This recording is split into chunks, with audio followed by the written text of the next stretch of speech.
Hello everyone. हम फिर हाजिर हैं एक नई कहानी के साथ। इस कहानी के 3 भाग हैं। पहला भाग का नाम है चित्रा। आज की कहानी कुछ ऐसे किरदारों पर है जो लोग मंगल नगर के चित्रा भवन में रहने आए थे।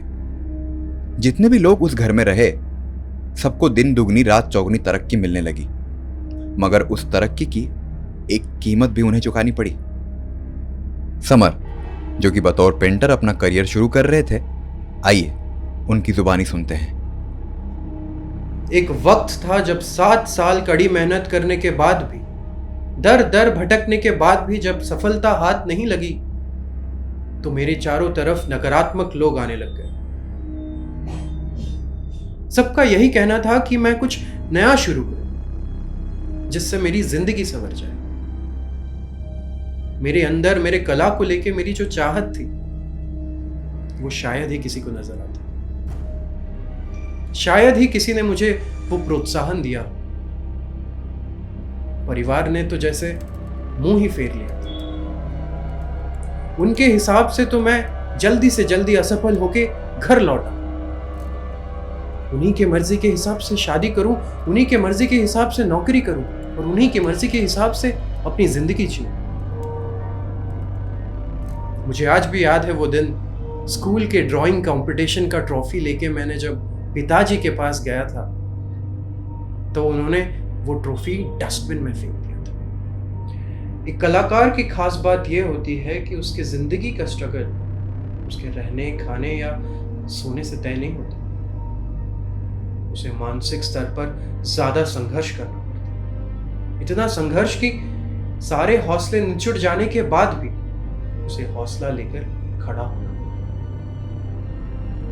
साल दर साल बीतती जाती है। हम उम्र और उम्र से छोटे लोग आगे निकल जाते हैं। कोई भी त्योहार जैसा नहीं लगता। क्या होली, क्या दिवाली।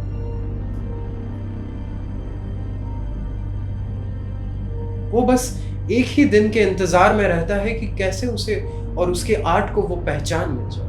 वो भूखा रह लेगा, बस उससे प्रोत्साहन मिल जाए। कौन कितने लंबे वक्त तक इस मानसिक संघर्ष के साथ आगे बढ़ सकता है, ये उसकी कामयाबी का स्तर तय करता है। कई साल पेइंग गेस्ट रहने के बाद मैंने ये फैसला कर लिया था कि मैं अब अकेला रहूं। पर जब मैंने घर ढूंढने की कोशिश की, तो मुझे ये पता लगा कि घर का किराया भरने के लिए मुझे फुल टाइम जॉब करनी। पर फिर भी मैंने मन ही मन एक कल्पना को आकार दे रहा था कि काश मुझे एक ऐसा घर मिल जाए जिसका किराया मैं अपने पेंटिंग्स बेचकर भर सकूं। और मेरी तलाश खत्म हुई मंगल नगर की चित्रा। उस घर के मालिक एक रिटायर्ड आर्मी जनरल थे जो कि बाहर रहते हैं। सालों से उनका यह घर खाली पड़ा था और वो भी किसी को देखभाल करने के लिए ढूंढ रहे थे। मंगल नगर में उनके 2 और ऐसे भी घर थे। एक का नाम था मृगशीरा और दूसरे का नाम था धनिष्ठा। खैर, नसीब से एक जगह टॉयलेट पर मुझे नंबर दिखा और मैंने नंबर घुमाया। यूं तो इतने बड़े घर में लोग रहने को डरे, पर मैं दुनिया से तंग आ चुका था। इसलिए उड़ती हुई खबरों की परवाह ना करते हुए मैंने वहां पे रहने का तय कर लिया। उस घर में जाने के बाद लोग मेरे कला को सराहने लगे। कुछ अलग ही माहौल था उस घर में। ऐसा मानो कि वो घर बरसों से मेरे ही इंतजार में था। कल्पना की दुनिया में मैं कुछ इस कदर खोया कि आंख बंद कर अपनी उंगलियों को दिशा देता और एक से बढ़कर एक पेंटिंग तैयार हो गई। मानो ये कोई चमत्कार ही था। और एक दिन मेरी मानसिक स्थिति कुछ इस कदर खराब हुई कि मुझे मजबूरन वो घर छोड़ना पड़ा। वो बनाई हुई मेरी पोर्ट्रेट्स मुझे जिंदा लगने लगी। मुझे ऐसा लगता था कि वो बातें करती हैं, आपस में भी और मुझसे भी। घर में सन्नाटा बहुत था, पर उन पेंटिंग्स की आवाजें मुझे बहुत तेज आती थी। बहुत बहुत दर्द था उन पेंटिंग्स में,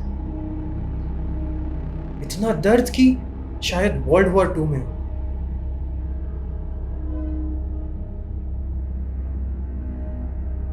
मेरी मानसिक स्थिति कुछ इस कदर खराब हुई कि मैं भी उन पेंटिंग से बातें करने लगा।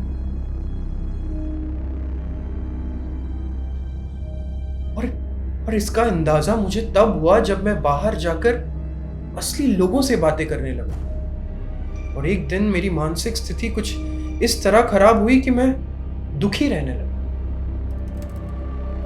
मैं खुश होना चाहता था, मैं जीना चाहता था, पर मुझे इसका बस एक ही समाधान दिखा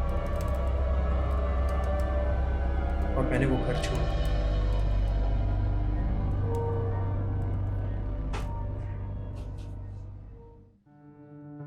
वो घर छोड़ने के लगभग 4 साल बाद समर को फिर से उस घर की याद आई, क्योंकि अब उसका बुरा वक्त फिर से शुरू हो चुका था।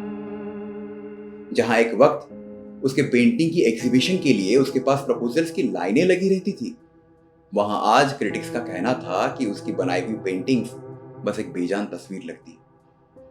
वो बहुत परेशान हो चुका था, उसे कुछ भी समझ में नहीं आ रहा था। अंत में समाधान के लिए उसने उसी घर की ओर फिर से रुख किया। उसके मन में बहुत सारे सवाल थे। उसे जानना था आखिर उस घर में ऐसा था क्या। वो घर इतने दिनों से खाली क्यों पड़ा था? वो घर अभी तक बिका क्यों नहीं था? उसे कुछ समझ में नहीं आ रहा था। उसने तहकीकात शुरू की और तहकीकात करते करते 9 महीने बीत गए। 9 महीने बाद उसके हाथ में कुछ लगा। समर को पता चला कि उस घर में उससे पहले 2 और लोग रहते थे और वो दोनों किसी ना किसी तरह कला के क्षेत्र से ही जुड़े हुए थे। एक लेखक थे जो कि उसी घर में रहने के दौरान ही मशहूर हुए थे, क्योंकि वो ट्रेजेडी लिखा करते थे और उनकी ट्रेजेडी के कारण वो इतना डिप्रेस रहने लगे कि एक रोज किसी को कुछ बिना बताए वो उस घर से कहीं निकल गए। आज उनका कोई अता पता नहीं और उस घर से निकलने के बाद उनकी कोई भी लेखनी नहीं निकली। उन्हें कोई नहीं जानता। और दूसरे इंसान थे फोटोग्राफर, जिनको डेथ फोटोग्राफी का शौक था। उस घर में रहने के दौरान वो कुछ ऐसी तस्वीरें खींचने लगे जो मौत के वक्त को कैप्चर कर सके। और ये पागलपन उन पर इतना छाया हुआ था कि 1-2 बार तो उन्होंने सुसाइड भी अटेम्प्ट किया, लेकिन असफल रहे। धीरे धीरे उनको लगने लगा कि कहीं एक रोज ऐसा ना हो जाए कि वो जिंदा लोगों को पकड़कर उन्हें मारे और उस वक्त उनकी तस्वीरें खींचे। इससे बचने के लिए वो उस घर से निकल गए। उन्होंने बाद में एक फॉरेंसिक टीम ज्वाइन कर लिया, लेकिन कहते हैं कि उसके बाद उनका वो नजरिया गायब हो गया। आखिर ये लोग कौन थे? क्या था उस घर से उनका संबंध? और उसी घर से रहने के दौरान ही क्यों ऐसा हो रहा था? समर ने और छानबीन करने के लिए उस घर में दोबारा प्रवेश किया। ढूंढते ढूंढते उसे घर के स्टोर रूम में उस फोटोग्राफर का एक एल्बम मिला, जहां पर उनकी कुछ खींची हुई तस्वीरें हैं। उस लेखक की एक डायरी मिली। उस डायरी में लेखक ने एक कहानी लिखी थी और खुद के बनाए हुए कुछ पोर्ट्रेट्स मिले। ये तीनों चीजें आपस में जुड़े हुए थे। इन तीनों चीजों में एक सामंजस्य था। वो था एक आर्मी अफसर और एक कुत्ता। ये तीनों किसी ना किसी तरह एक आर्मी अफसर और एक कुत्ते के बारे में बयां करते थे। समर को अचानक याद आया कि उस घर के मालिक भी एक रिटायर्ड आर्मी जनरल थे, लेकिन वो खुद उस घर में क्यों नहीं रहते थे? उसे कुछ समझ में नहीं आया। वो इतना जरूर समझ चुका था कि उसके मालिक कुछ छुपा रहे थे, और जो कुछ भी वो छुपा रहे थे वो घर इन कलाकारों के माध्यम से कहना चाहता था। एक कहानी जो कि बरसों से अनसुनी थी। उसने वापस टू लेट साइन पर लिखी उस नंबर पर संपर्क करने की कोशिश की, मगर अब की बार नॉट रीचेबल था। वो समझ गया कि उससे पहले जो आर्टिस्ट उस घर में रहते थे ये उन्हीं का काम था। शायद वो लोग भी उन तक पहुंचने की कोशिश कर रहे थे, या फिर वो लोग चाहते थे कि कोई और आए और उनको इस गुत्थी को सुलझाने में मदद करे। कुछ भी हाथ नहीं लगा। उसने उम्मीद छोड़ दी थी। लगभग 1 साल बाद चैत्र महीने में वर्ल्ड वॉर 2 पर आधारित वो एक डॉक्यूमेंट्री देख रहा था। उस डॉक्यूमेंट्री में उसे कुछ ऐसा मिल गया जो फिर से उन सारे चीजों को जोड़ रही थी। उसे एक तस्वीर दिखी। ये वही तस्वीर है जिसका पोर्ट्रेट उसने बनाया था, जिसके बारे में लेखक ने अपने डायरी में लिखा था और फोटोग्राफर ने न जाने कहां से और कैसे अपने एल्बम में इसको कैद कर लिया था।